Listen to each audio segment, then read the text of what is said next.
not been lost to China. India, of course, has been conducting an effort over the last year to ease tensions with China. President Trump himself has signaled at times during his second administration that he himself wants to be working very closely with China. This is the president really reflecting the unhappiness that he has with the Indian government, which comes down to a number of issues. One being India's refusal to make all of the concessions that Trump's negotiators wanted India to make in the trade talks. India not letting Trump take credit for him playing a role in the India-Pakistan ceasefire. Thanks for speaking with ANI, and good morning to you since you are in Washington, D.C. right now. I'll straight away ask you about the post that we recently saw of Donald Trump on Truth Social, where he said that it seemed that the U.S. has lost India and Russia to deepest and darkest China. How do you read this cryptic post by Trump?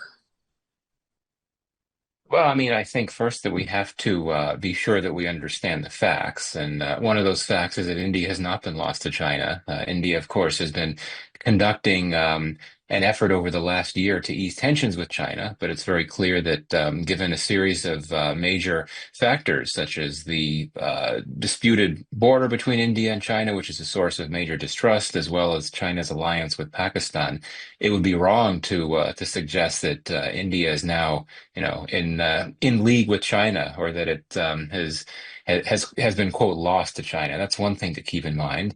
I would also note that President Trump himself has signaled at times during his second administration that he himself wants to be working very closely with China. He had a phone call with President Xi soon before he took office, and he said that he looked forward to working with President Xi, cooperating on peace and security in the world. I think that this is the president really reflecting the unhappiness that he has with the Indian government, which comes down to a number of issues. One being India's refusal to make all of the concessions that Trump's negotiators wanted India to make in the trade talks, as well as India not letting Trump take credit for him playing a role in the India-Pakistan ceasefire. So I think it's this personal factor on the part of Trump, the sense of grievance that continues to play out.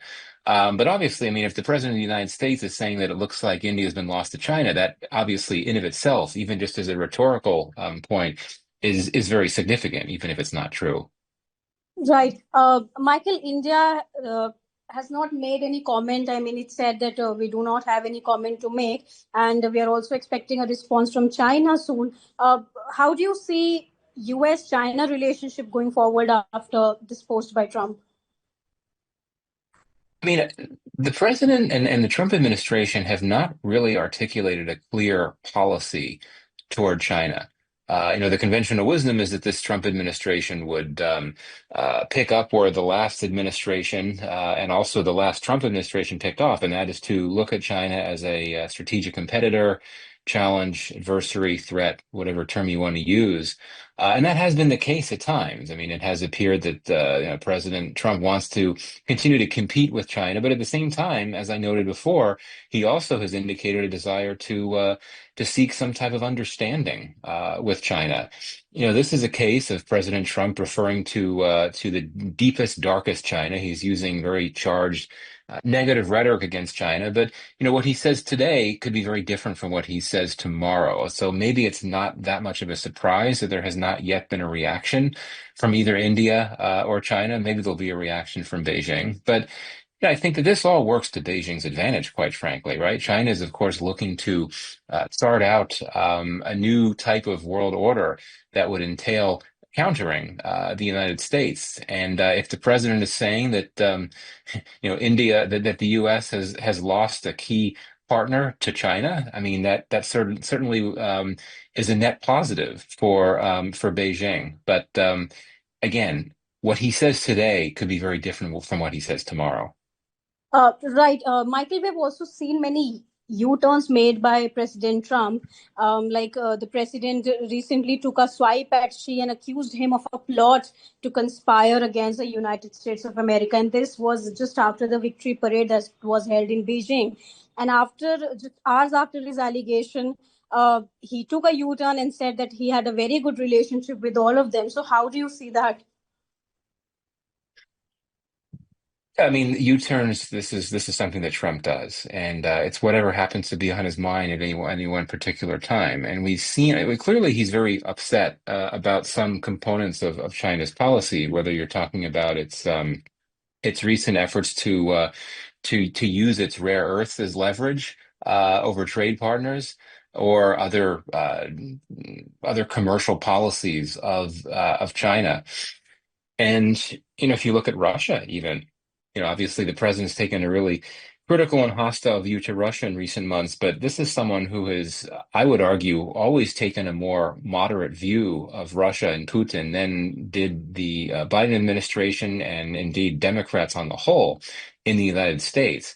And clearly, President Trump seems to be unhappy that the Russians are not agreeing to his call to stop fighting in Ukraine. So that's why we're seeing all this anti-Russia rhetoric from the president. And it's one reason, though, of course, is one of many reasons why India has been targeted for its imports of Russian oil and arms. And then when it comes down to India, we are in this very difficult moment for the U.S.-India relationship, where much of Trump's rhetoric has been quite negative and hostile to India. But again, this is just part of this difficult moment that we're going through, with Trump very aggrieved at the Indian government for various things that it's done that he believes have been, not what he's wanted to see. We have also seen comments from US officials, especially Trump's trade advisor Peter Navarro, on Indian leadership, calling Russia Ukraine's war Modi's war and criticizing New Delhi's continued crude trade with Moscow. Michael, what impact do you think such comments will have on India-US relationship, especially when both countries are negotiating a trade deal? Although India has said that Navarro's comments are misleading and inaccurate. There's several issues here. One is that you have a divide, I would say, between Trump and some of his closest aides in the White House and leaders elsewhere in the administration, such as the State Department and the Defense Department, and indeed probably Treasury and Commerce and other U.S. government agencies. Much of the controversial and indeed inflammatory rhetoric is coming from the White House. It's coming from Trump and his top advisors. It's not coming from secretaries in the other agencies for the most part. And, one thing that I've been arguing for quite some time is that, an indication of just how bad a crisis this relationship could face will be whether Trump and his top advisors continue to have the upper hand. Will they continue to say these nasty things, and will that then drive the relationship from the U.S. side? Or will you have efforts, perhaps quieter, more conciliatory, from elsewhere in the U.S. government to try to slam the brakes on this crisis? Now, it's difficult. It's difficult to do the latter. I mean, as you know, the U.S. Embassy in New Delhi, I believe it was, its X account the other day posted a message celebrating the strength of the U.S.-India relationship, including, ironically, economic cooperation. And understandably, that was widely criticized as tone deaf, which it is right now. So the question is, will Trump and his top aides hold the relationship hostage with their repeated rhetoric and criticism and insultery? Or will you quietly have efforts, on an institutional, bureaucratic levels to keep the relationship moving? I mean, it has been, we have continued to see things happen. Just recently, there were some military exercises between the two countries. There was a 2+2 meeting recently. So things are happening. But final point I'll make on this is that,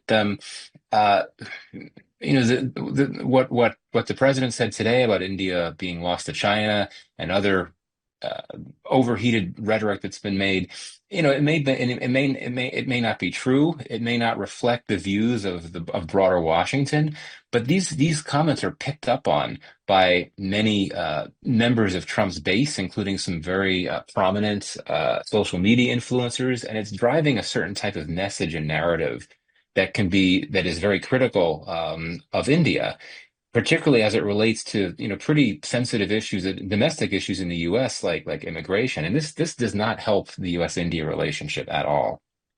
Right, and since you rightly mentioned that criticism has also been coming from Washington, D.C., if I may name former NSA Jake Sullivan, including John Bolton, they have criticized Trump's tariff on India, saying that, U.S. allies and partners now perceive Washington as a big disruptor. And Bolton has said that the once close personal bond between Prime Minister Modi and Donald Trump has evaporated. Yeah, I mean, several observers, including former U.S. officials like Evan Feigenbaum, have argued that bipartisanship, which once had been a big reflection of U.S.-India partnership, appears to be disappearing because you're having Democrats who had served previously slamming the Trump administration for what it's doing. And you're having, this current administration is taking such a different position from what we saw previously. Um, this is going to be a challenge, and this it's unusual to hear this because it's seemingly been a talking point that the one thing that really drives this partnership is the fact that you have strong bipartisan support in Washington for a long, sustained strategic partnership between the two countries.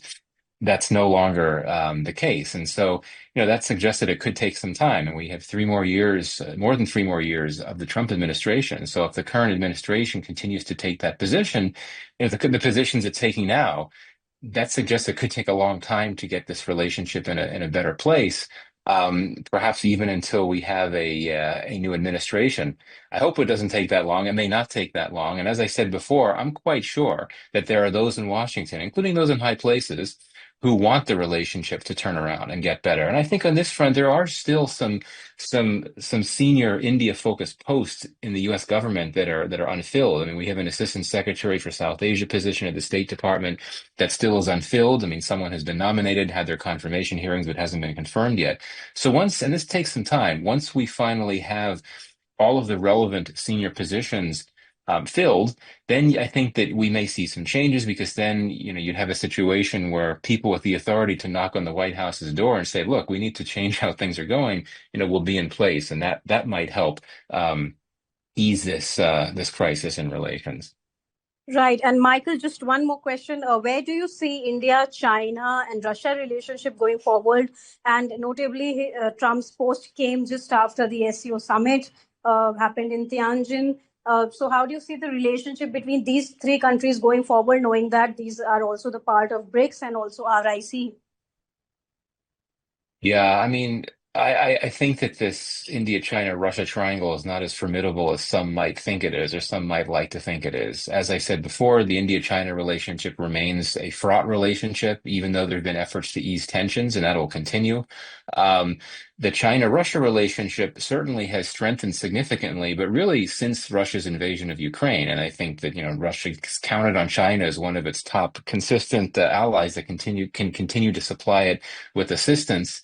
But that's a bit shaky as well. I mean, I'm not sure if China necessarily would want to be that country that sort of has to take on Russia as a ward of the state and continue to provide it with assistance when Russia's having trouble getting that assistance from elsewhere.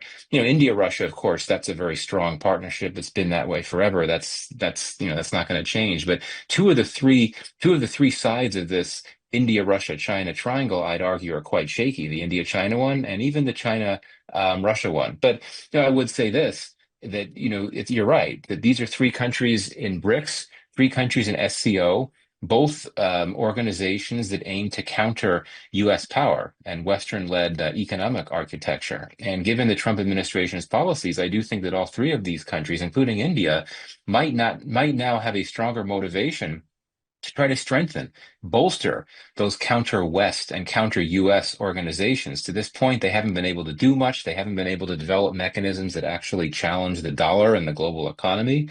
But I think that now these three countries will all have a stronger motivation to make a better effort to develop those types of mechanisms. Trump has threatened tariffs on BRICS members for that very reason. He fears that they could try to develop mechanisms that counter the dollar. But I think that these countries will not necessarily be intimidated by those threats, just given the dynamics that are playing out now.